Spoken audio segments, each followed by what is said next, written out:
Hey guys, welcome to my YouTube channel. Once again, my name is Sonia. Thank you for joining me today. It is a beautiful day here in Germany. It is starting to feel like spring, and since I'm from Canada, spring in like mid-February is crazy. It has been so beautiful and I've been really enjoying it. Anyways, today we are going to be kind of doing a part 2 of what we did last week. So last week we talked about the story of Jesus walking on water and Peter getting out of the boat, listening to his voice, and walking on the water with him while he was focusing on Jesus. But as soon as he stopped focusing on Jesus, he started to sink. And we compared the wind and the waves to our fears and our own expectations in ourselves, and just noticing like the waves were like noticing like people's opinions or bills or sickness. And so we compared that to those types of things, and we just talked about how we need to keep our eyes on Jesus if we're going to be going where he's calling us. This is kind of like a part 2 to that, but just with a bit of a different twist on it.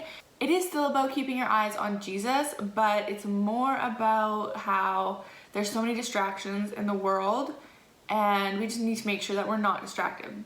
So the first thing I want to do today is just ask you a question, and I want you to really think about it. I don't want you to just like answer in your head the answer that you think is right or that you know is right.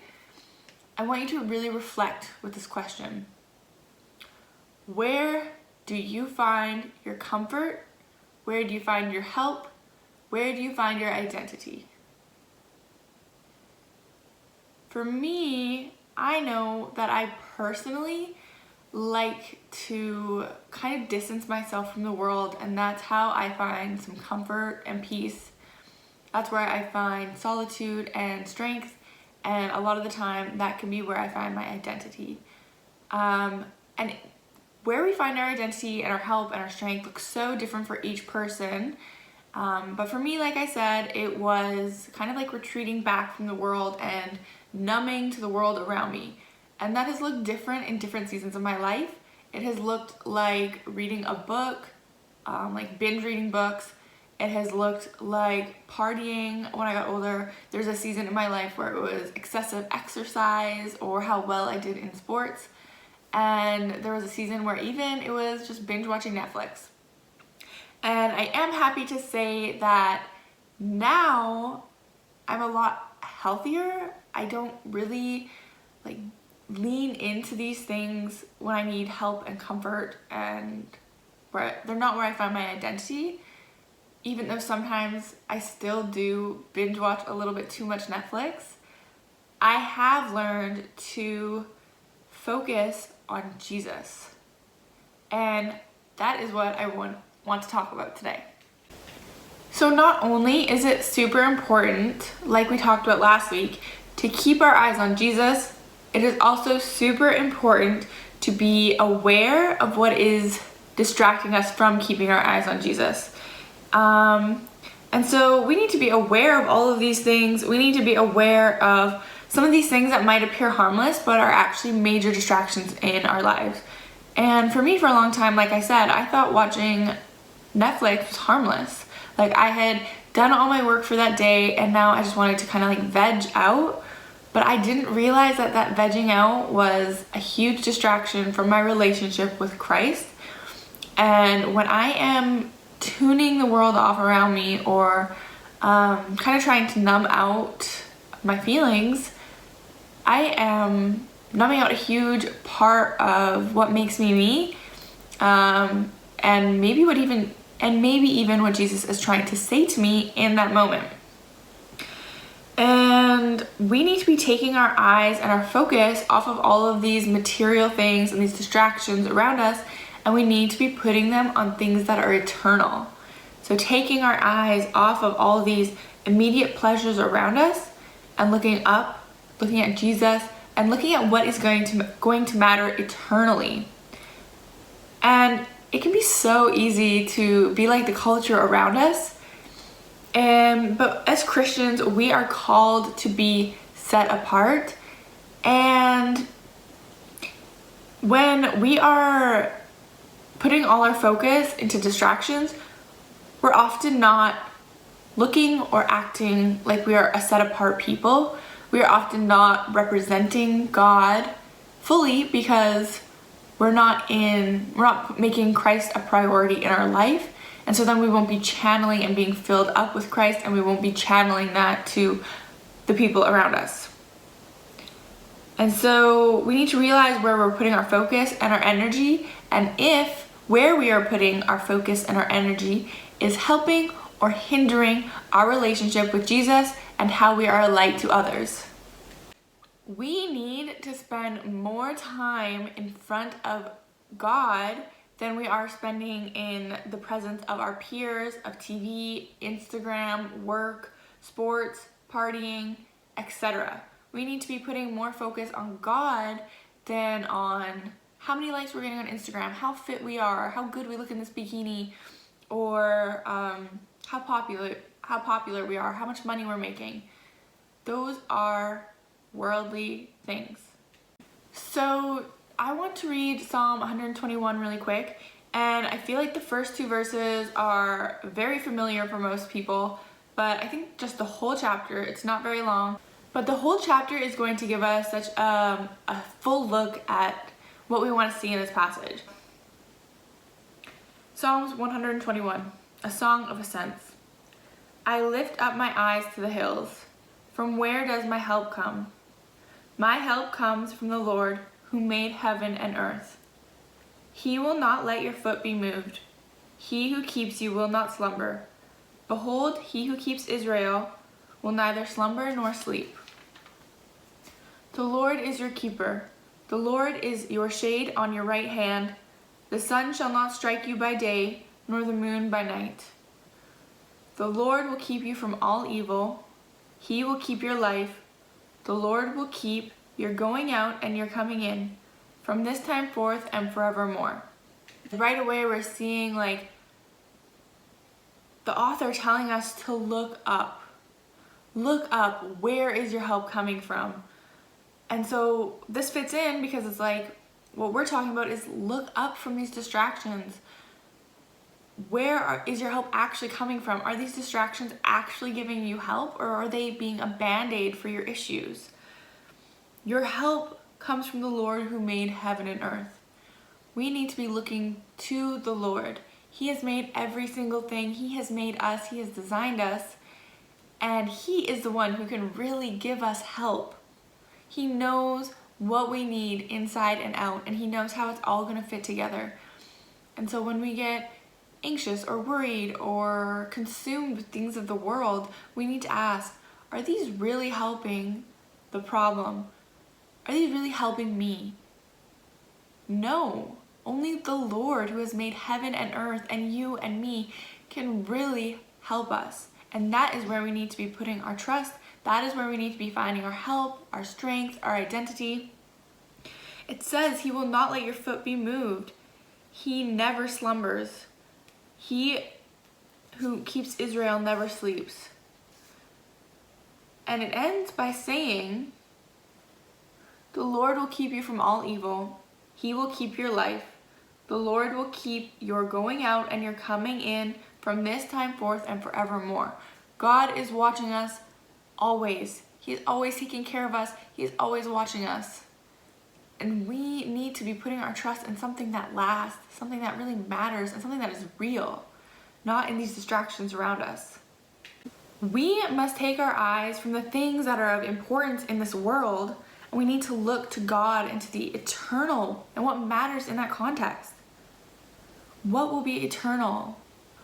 What is going to last forever? And that's where we need to find our help, our identity, our comfort, not in these things that are momentarily satisfactory to us. And I think we can only get into that mindset when we are cognizant of what is distracting us and what is hindering our souls and distracting our souls from relationship with the true God. And like I said, for everybody this might be different. Everybody's distractions and things that put relationship between you and God are gonna look different. And you need to lift your eyes up from all of these worldly things and ask God, like, what is distracting me from you? What am I putting more value in than I am in you? Where am I turning to for help instead of you?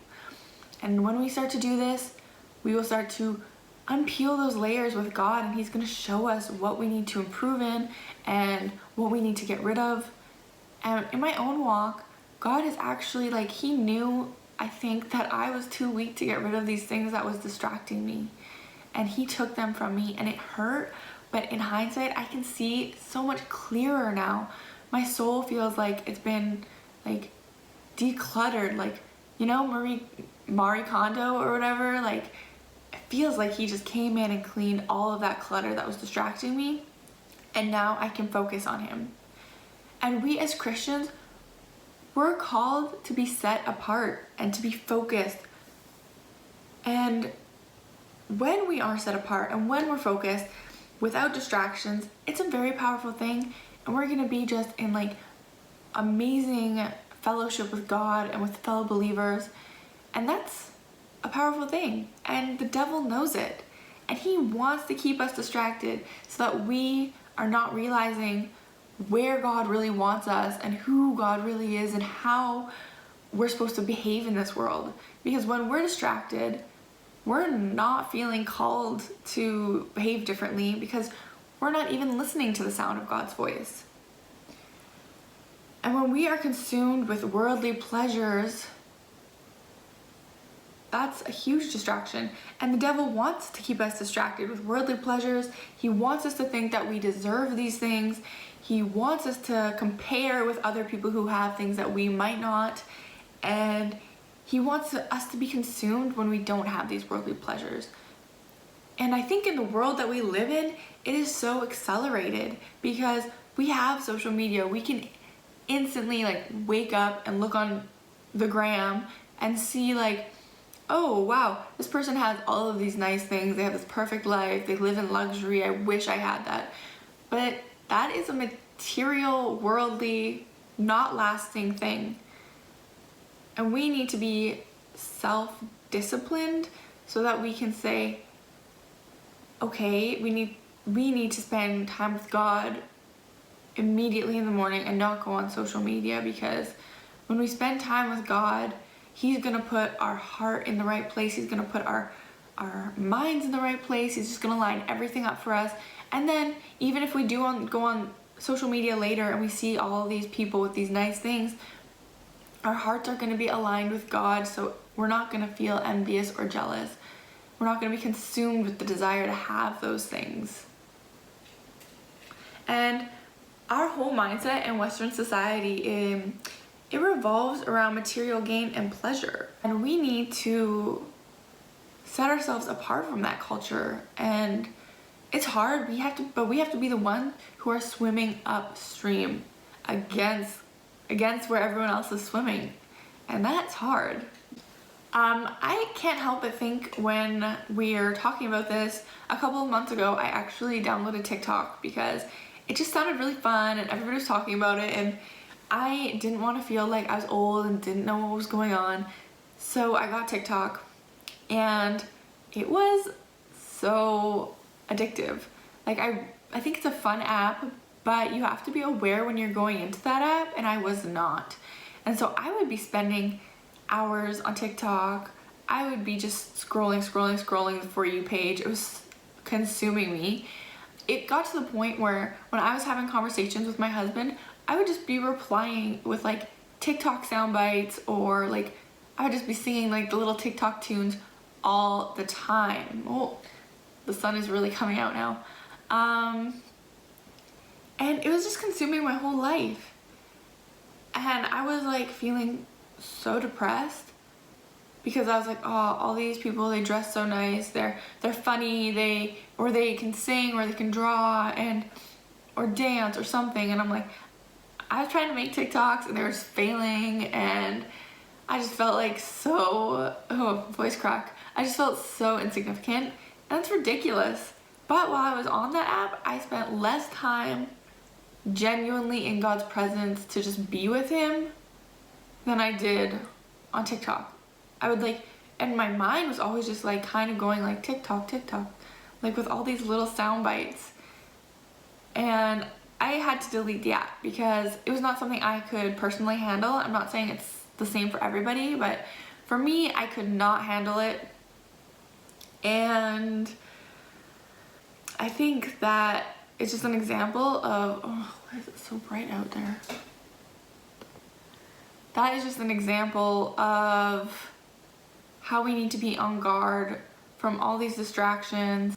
These distractions will dull us to our relationship with God and to our calling and where we are. And we have to be in a place where we're strong enough in our relationship with God and we're self-disciplined enough to have these routines where we spend time with God and we know who He has made us before we can even think about going into these things that we know will distract us. But I wanted to read Revelations 3:15-19 really quickly. It says, I know your works. You are neither cold nor hot.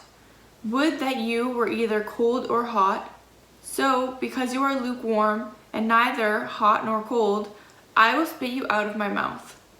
For you say, I am rich, I have prospered, and I need nothing, not realizing that you are wretched, pitiable, poor, blind, and naked. I counsel you to buy from me gold refined by fire, so that you may be rich, and white garments, so that you may clothe yourself, and the shame of your nakedness may not be seen. And salve to anoint your eyes, so that you may see.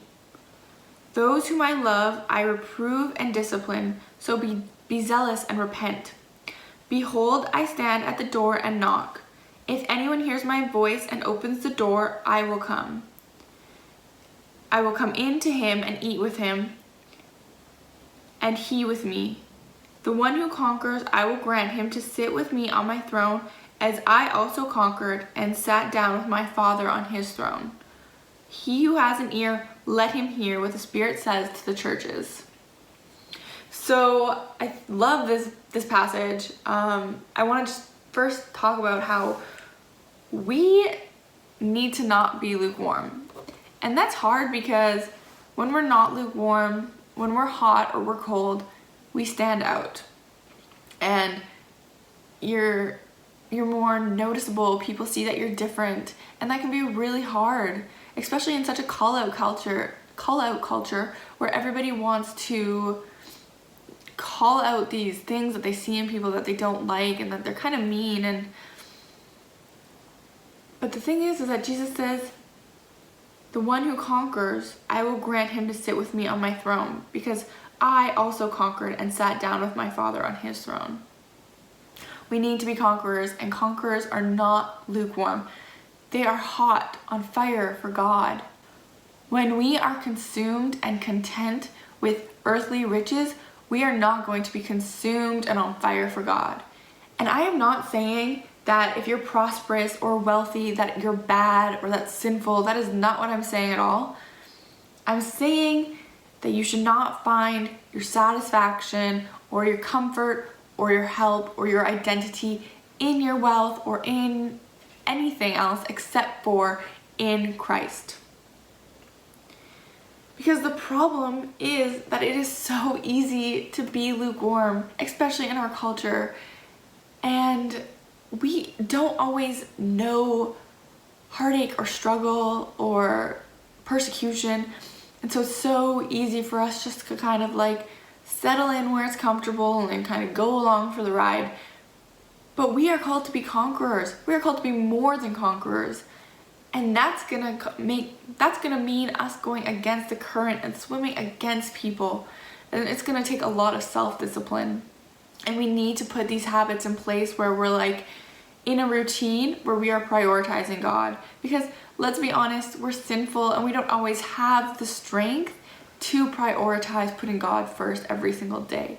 So when we get into a routine of going into our Bible first thing in the morning and praying immediately when things start to get hard and all of those things, going to church regularly, when we get into this habit of being in a good relationship with Christ, that's gonna change everything.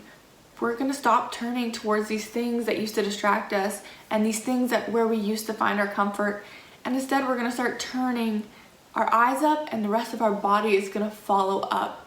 Where, you know, in like driver's ed or something, where they always said like, where you look, you're gonna go. So if you start looking out the side window, you're gonna start veering that way. And that's when accidents happen. But if you keep your eyes straight, you're gonna go straight. And that's the same thing. When we keep our eyes on Jesus, that's the way we're gonna go. But once we start to kind of like look out the side window at all these distractions, we're gonna start veering all over the road. We're gonna like get in accidents, we're gonna get lost, we're not gonna know what's going on. We're gonna be so distracted from our destination. And what I was like, we have to get used to driving against that current, and that's gonna mean getting uncomfortable. We have to get comfortable with being uncomfortable as Christians.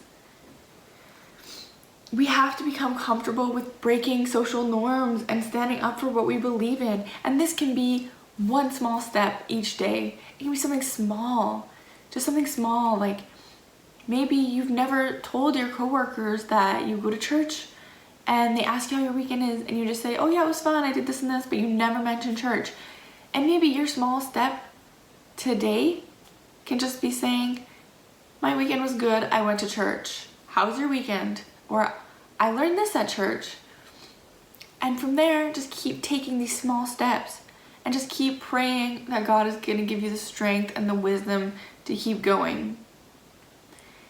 And that He is going to give you the self-discipline you need to put Him first. And like, that is going to change everything, because we can't do all of this on our own. We need to be in prayer, and we need to be asking God to give us the strength, give us the wisdom, give us the self-discipline.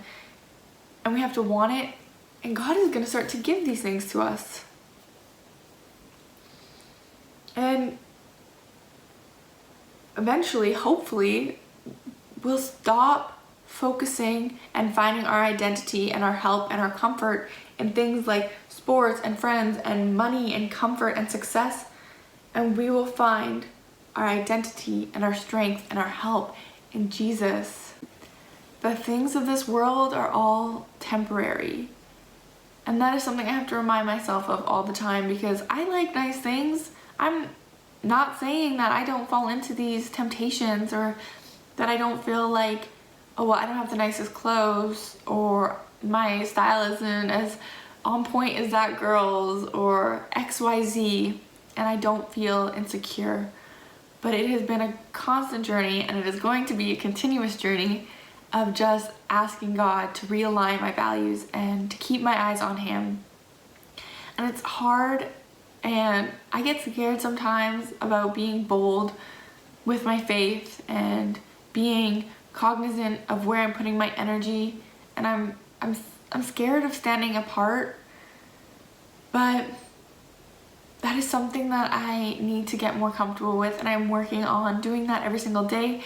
I mean, making these YouTubes were out of my comfort zone, and I felt like God was calling me to do it, and I have no clue why, but it has really helped me just like be obedient and keep my focus on Him.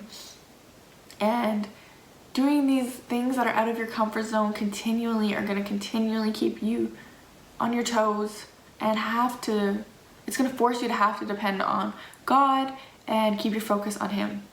And so to end this, I just want to look at 2 Timothy 1 verse 7 really quickly. So I'm just going to flip there, my Bible. I haven't showed you guys this, but this is my Bible, and I really love it. It's a journal Bible. It's the Illuminated Art Journaling Edition Bible, and my husband got it for me for my birthday, and it's awesome. I just love that I can write in the side all the time, and now I closed the Bible and I lost where I was. My friend taught me this really cool acronym for all these really small books at the end of the Bible that are hard to find, like Galatians and Ephesians and Timothy. And the acronym is God Eats Popcorn Too. So the G, the P, no, the G, the E, the P, the T. And that's the order. So that helps me find, that might have been confusing, but that helps me find all the books I need. Okay, 2 Timothy 1 verse 7.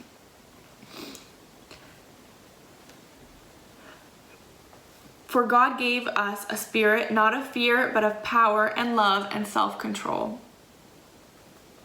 For God gave us a spirit, not of fear, but of power and love and self-control. As Christians, we should not be living in fear because God has given us power and love and self-control. And the self-control goes back to that discipline that we need to continually be striving after Christ. And that is the only thing we should be striving for, is to be with Christ. Everything else pales in comparison. And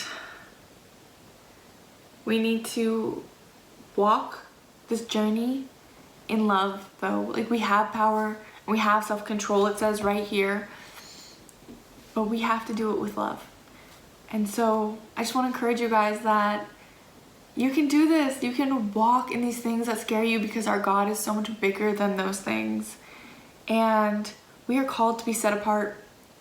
And I mentioned in my first video that I'm living in, and I think I mentioned at the beginning of this video, that I'm living in Germany right now with my husband. And I'm originally from Canada. And I have really noticed the past few weeks how distant the people I have met here are from Christianity. It's a Catholic country, and like traditionally, and so they all kind of know about Catholicism or Christianity, but none of them actually know Jesus. From the people that I've met where I'm living, it seems so far removed from here. They don't even really know how Christians are to be set apart. And my husband was having a conversation with his coworker the other day about sex before marriage, and they're like, oh, we don't do that here. Like, that's just not the German thing. And I'm not saying this about all Germans, but this is what this guy said. That's not the way Germans do things. And my husband said, well, a lot of Canadians don't like wait to have sex until after marriage either. It's a Christian thing. Like, my wife and I are Christian. And the guy was like, no, like, it's just like not how things are done in Germany. Like, it doesn't matter if you're Christian or not. And it just, the way the conversation went, I might not be explaining it the best, but the way the conversation went essentially just made me, like, when my husband told me about it, made me really feel like Christianity and salvation and what Jesus has done is just so removed here. It's all just namesake. They celebrate these Catholic holidays, but they don't, like, as a country they celebrate these Catholic holidays, but they actually don't know Jesus, and they don't see many, at least, active Christians being set apart. And that just really hit me hard because I thought everybody knows, like, the gospel. Everybody knows what it means to be Christian, right? Except if you live in like some like country where they don't have TV. I know that's like super silly, and I didn't actually believe it, but a part of me actually thought that way, like subconsciously. And it really hit home that there are people all around us every day who have never heard the gospel and don't know what a Christian is. They don't know who Jesus is. And the only way they might know is through us, who have been called to be set apart and to live in this power and love and self-control that is from God and not in fear. And we need to walk that out. And in order to do that, we need to get rid of all these distractions and focus on God. So, yeah. I really hope that this all was smooth and made sense, because once again, this is not something I'm 100% comfortable with, and I'm still just learning and figuring it out. And I can talk really fast sometimes because I just have all these ideas in my head and I want to get them out. And I'm gonna try to speak slower, but I just want to pray with you really quickly to end this. But before I go, if you did like this, once again, if you could like or subscribe or leave a comment or something, because I really do feel like this is what God has called me to do in this moment of my life. And if this is something that speaks to you or whatever, I would love support. I also have an Instagram called Navigating Sonia, and I talk a lot about God and struggles and just life on there as well. So if you're interested, you can go follow that. And I'm just gonna pray really quickly. Thank you, before I pray, thank you for joining me today, and I hope that you learned something or that God spoke to you in some way. So, dear Jesus, thank you so much for your word and your goodness and your power and your spirit that lives within us, Lord. And I'm so thankful that you have given us technology that we can use to spread your word and who you are, Lord. And I pray that we can use technology to bring glory to you and not to drive a wedge between us and you and not to distract ourselves from you, Lord.